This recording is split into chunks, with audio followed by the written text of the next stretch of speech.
Welcome back to A Celtic State of Mind. I'm Paul John Dykes, and this afternoon I'm joined by Kev McCluskey and Jerry Taylor. We are talking about Dundee 0, Celtic 0.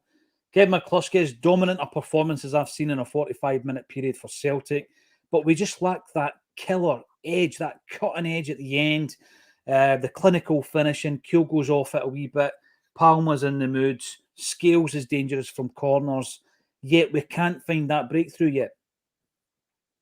Yeah, it's been a really dominating performance.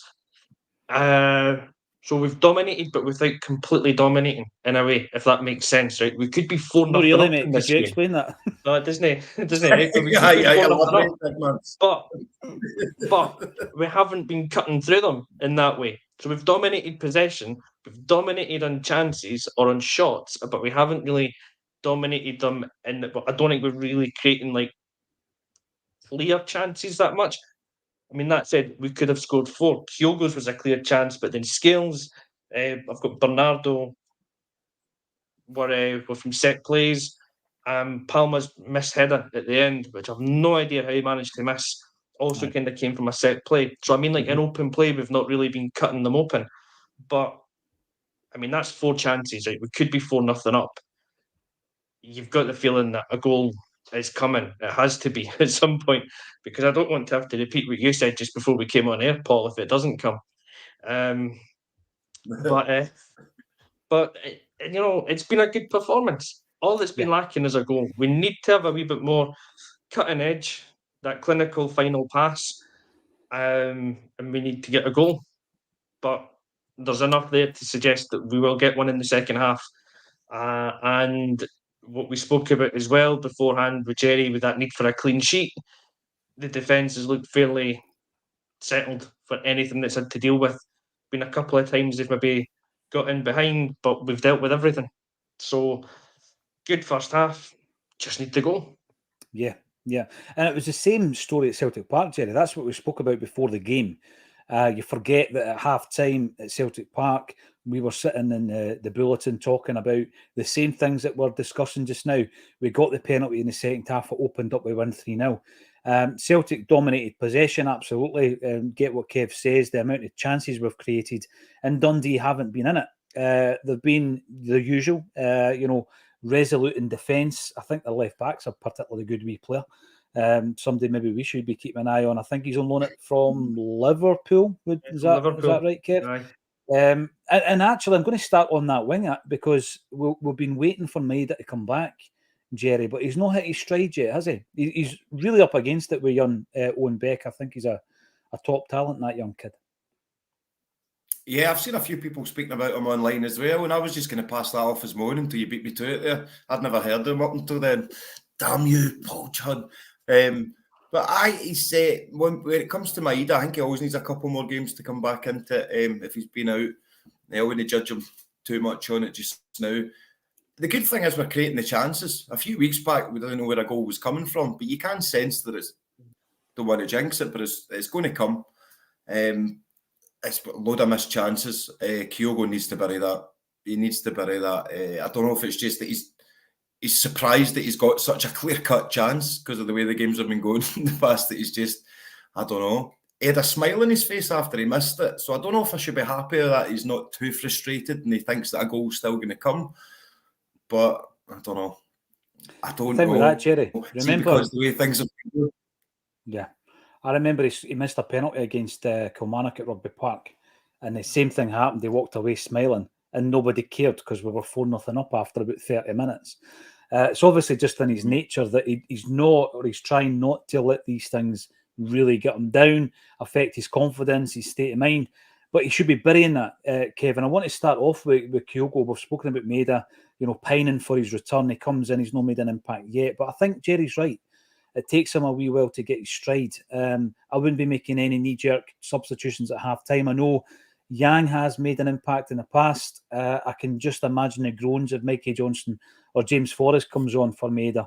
I wouldn't be calling or expecting any kind of change at half-time. But the Kyogo chance, we know, from day one, he was missing chances. Kev, I remember in some of the early European games, bizarrely enough, where he was on the same park as he was replacing Edouard. You forget these things. And he missed 2 or 3 chances before he scored a goal. And I remember having the conversation at the time. This is a striker who'll miss a few. But that was gilt-edged. He's got to score. He had a wee bit of time to think. Sometimes that's not a good thing for an instinctive striker. That's the chance of the game, though. Oh, absolutely. And without any question of it, he should score that. I think was it Chris Sutton says in the commentary he could maybe try and take it round Carson, and then he's got an open goal to shoot it into. I think he's actually taking the right option to take it when he has. It's a decent effort, but a striker of Kyogo's quality should score that. And he is a player that you say that will miss chances, and we know that. The thing was, he could get away with it more in the Ange and his system because he was getting more chances.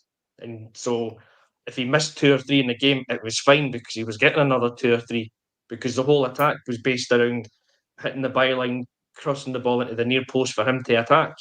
Now he's maybe only getting 2 or 3 chances in a game, if that, because he maybe only gets 5 touches of the ball sometimes. So he needs to be, again, that word, more clinical when he gets those chances. But, him coming away with the wee wry smile, it's fine because I think he believes in himself that the next chance he gets, he'll score it. And we've just got to create that next chance for him.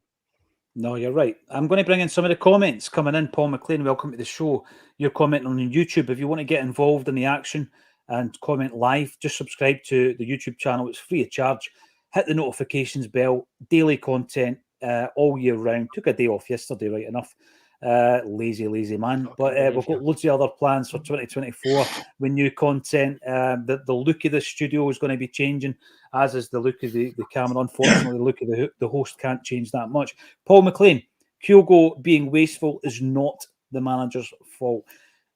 I think this comes back, Jerry, to that conversation we've had all season about the way that he's being deployed by Brendan Rodgers.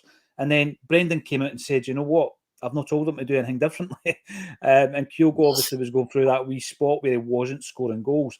The goal that he scored against Dundee, I was looking at this earlier on.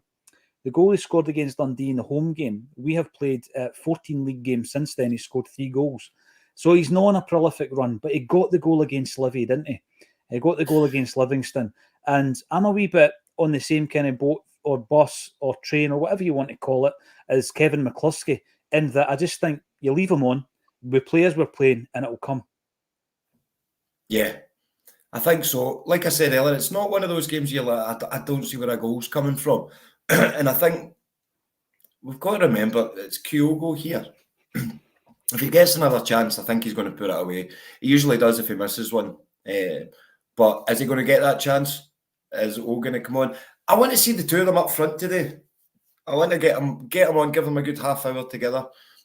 If we haven't scored, or even if we have scored, to be honest, I think with Kyogo, I don't know if the pressure got to him at the beginning of the season because he became like one of our best players, and if he's just going through this, he's just having a bad season. Like you said, like Roger said, he's not really told him to do much different. So it'll be interesting to see what he does in the second half. I'm hoping his wee smile after he's missed meant I'm going to put the next one away. The thing is, Jerry, the thing that I have noticed in the last 2 games, and in this game as well in the first half, we are now playing what I would suggest to Kyogo's strengths, in that Palmer in particular. Palmer's been a player of the first half, right? He's created, he's tried his shots himself, cutting inside to try an effort. The header, he's got to bury that, by the way. I'm not going to give him too much a hard time. He's got to bury that header. But I think that we've been playing to Kyogo's strengths on the left-hand side, certainly, again, with Greg Taylor doing the overlap, but it's mainly coming from Palmer, Kev, whereby he's cutting on the outside rather than on his favoured right foot, and the balls are coming in. I mean, Kyogo's had plenty of the ball in the box. I think in the game against Hearts, Kyogo had the ball in the box 4 times. The ball was being laid off to him, and it does come down. Eventually, it comes down to Kyogo, comes down to him, creating a wee bit of space, that yard of space, and scoring. The type of player that, even if he has a stinker in the second half here, I wouldn't bet against him to score the winner against Rangers on Saturday. That's the type of player Kyogo is. I always go into the 3 high points of the season for him. The 2 Champions League goals that he scored, Lazio, Atletico Madrid, and the goal against Rangers. the player's still there, Kev. He's not fallen off a cliff. Is it confidence? I know that he's got the wee wry grin after the miss. Is it a confidence thing with you, Kev? I think that comes into it big time. Aye. There's certain areas in the park where I think players tend to be more confidence type players, and centre forward's one of them. So if you go on a run at 8 games without a goal, that's bound to get to you. If you go on a run of 15 games or so that he's played this season without the team playing to your strengths, and you're working your arse off to get your chances and to get your goals, it's bound to get to you after a while.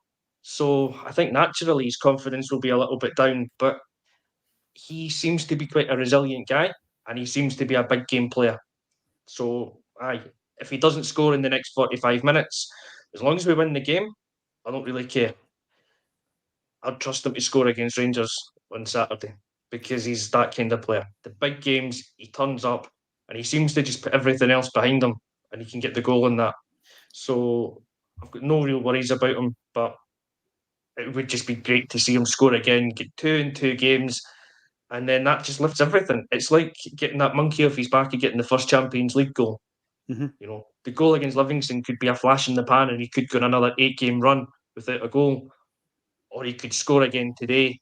Confidence is back, and you'd put your money on it to score again on at the weekend. Yeah, definitely. The thing is, I think we've seen that. The floodgates opened when he scores his first goal against Rangers. The same thing happened in the Champions League. Martin, you don't have to worry, my friend. There was another Martin who on Boxing Day thought, let's subscribe to a Celtic channel and post Union Jacks all over the page. It's a strange pastime, Martin, but you're safe, my man. You're fine. It was somebody else, and they have been kicked off the chat. Smell the glove. Why didn't the manager buy a third striker in the summer? I think... I do think we were genuinely interested in Fitzgarden, whose name has come back into the equation in the last few weeks, and the bids were made. Did we go up to 4.5 million for him? I think at that point, this is where the frustration comes in. I think, Jerry, because we're back in the market for a striker in the January transfer window. You're looking for something. You're looking on that bench. We know what O can give you. He had a wee purple patch a few weeks ago. Let's not forget. Won his place in the team. He was scoring goals. But we've been crying out for a third striker, and it's, for me, I think we have been looking to bring him in.